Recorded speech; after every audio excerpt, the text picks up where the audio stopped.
मुझे अक्सर इंस्टाग्राम पे कमेंट्स में या डीएम में ऐसे मैसेजेस या ऐसे कमेंट्स ज़रूर देखने को मिलते थे कि मैम आप ना सॉफ्ट जेल का पूरा प्रॉपर ट्यूटोरियल डाल दो यूट्यूब पे ताकि हम भी सीख पाएँ।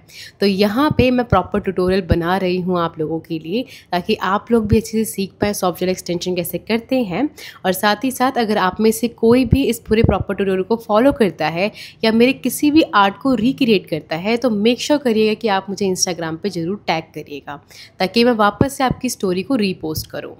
अच्छा देखिए, सॉफ्ट जेल एक्सटेंशन करने के लिए ना हमें 2 प्रोडक्ट की ज़रूरत पड़ती है। सबसे पहला है ये हमारा सॉफ्ट जेल वाला टिप और दूसरा है हमारा ये ग्लू। सॉफ्ट जेल का ना ग्लू भी अलग आता है और सॉफ्ट जेल की जो टिप होती है वो भी आपके रेगुलर टिप से थोड़ी सी अलग होती है। पहली बात कि ये फुल कवरेज टिप है और ये जो टिप होती है वो बहुत ज़्यादा फ्लैक्सिबल होती है और साथ ही साथ पहले से ही प्री शेप्ड होके आती हैं और ये टिप आपकी जेल की बनी होती हैं। और साथ ही साथ अगर आपकी नेल बहुत ज़्यादा डैमेज हैं या आप चाहते हो कि बहुत ही कम डैमेज हो, कई बार क्या होता है कि अगर एक्रेलिक का या अगर हमारा हाथ इधर उधर कहीं लग जाता है, उससे अगर हमारा एक्सटेंशन निकल जाता है तो अक्सर नेचुरल नेल को बहुत ज़्यादा डैमेज होता है। बट इसमें अगर सॉफ्ट जेल आप करवाते हैं तो वर्स्ट केस में क्या होगा कि ज़्यादा से ज़्यादा आपका टिप निकल के हट जाएगा, लेकिन आपके नेचुरल नेल को उतना डैमेज नहीं होता है। अब हम एक्सटेंशन पे ध्यान देते हैं क्योंकि मैंने बहुत ज़्यादा बेनिफिट बता दिए इसके। सबसे पहले आपने नेल प्रेप करना है। आप कोई सा भी एक्सटेंशन क्यों ना करें, लेकिन नेल प्रेप मैंडेटरी है, ये आपको करना ही होता है। तो सबसे पहले नेल प्रेप मैंने यहाँ पे कर लिया है ऑलरेडी, और अगर आप नेल प्रेप का वीडियो देखना चाहते हैं तो मैंने ऑलरेडी अपने चैनल पे डाल रखा है। इस वीडियो के बाद आप उस वीडियो को भी चेक कर सकते हैं। उसके बाद आपने क्या करना है, मेज़र करना है टिप को अपने नेचुरल नेल के अकॉर्डिंग। और जैसे ही आपने मेज़र कर लिया टिप को, तो उसके बाद सेकंड स्टेप आपका होगा कि आपने ये जो विनमे वाला ग्लू मैं यहाँ पे यूज़ कर रही हूँ, जो सॉफ्ट जेल वाला ग्लू है, उसको आपने यूज़ करना है अपने नेचुरल नेल के ऊपर। और जिस तरह से मैं जेल पॉलिश की तरह इसको यहाँ पे लगा रही हूँ, ये जेल पॉलिश नहीं है लेकिन मैं इसको जेल पॉलिश की तरह जिस तरह से लगा रही हूँ उस तरीके से आपने लगाना है। और उसके बाद आपने 60 सेकंड के लिए इसको क्योर करना है यूवी लैंप के अंदर, ठीक है। और ये सॉफ्टवेयर एक्सटेंशन ना करना बहुत ही इजी है और आपको ये प्रोसेस देख के भी समझ में आ रहा होगा। लेकिन इसमें ना कुछ ऐसी टेक्निक्स है जो कि मैटर करती हैं अगर आप अपने एक्सटेंशन को लॉन्ग लास्टिंग चलाना चाहते हैं तो, ठीक है। आपने ये सेम जो प्रोसेस हमने पहले वाले हाथ पे किया है, सेम प्रोसेस हमें इन वाली फिंगर्स के लिए भी करना है।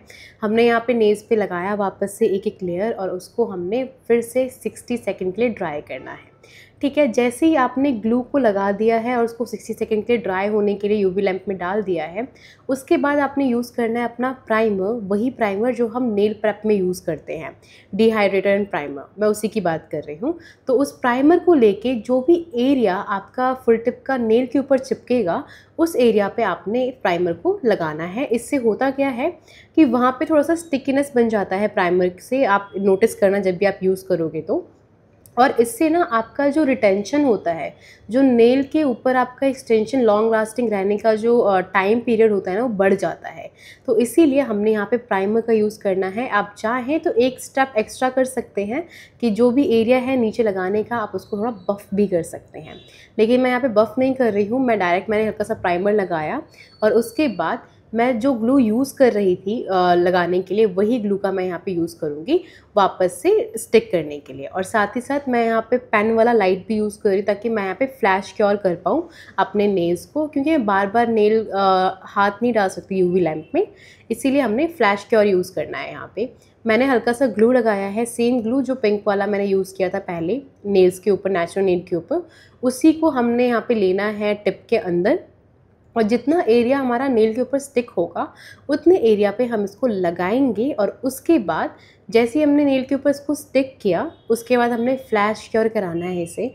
और कई बार मुझसे लोग पूछते हैं कि मैम अगर मान लीजिए मैं क्लाइंट पे कर रही हूँ नेल्स और मतलब मेरे पास कोई और ना हो जिससे मैं फ्लैश क्योर करा पाऊँ, तो आप क्लाइंट को भी बोल सकते हो, क्योंकि अक्सर क्लाइंट्स इतने स्वीट होते हैं कि वो आपकी थोड़ी बहुत हेल्प कर देते हैं एक्सटेंशन में।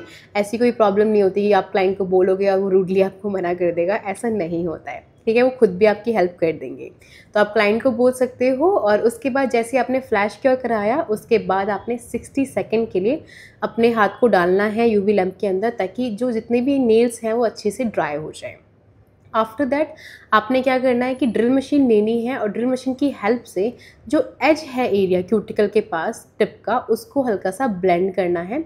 ब्लेंडिंग से होता क्या है ना कि आपका जो वहाँ पे प्रोडक्ट है वो पूरा का पूरा सील हो जाता है।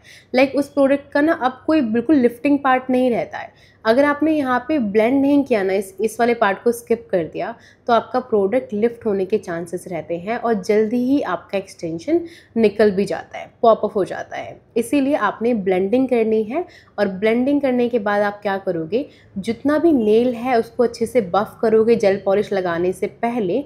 और उसके बाद एक और इम्पॉर्टेंट स्टेप आपको करना है, जो कि है आपने जेल ब्रश में हल्का सा एसीटोन लेना है और क्यूटिकल एरिया के पास लगाना है।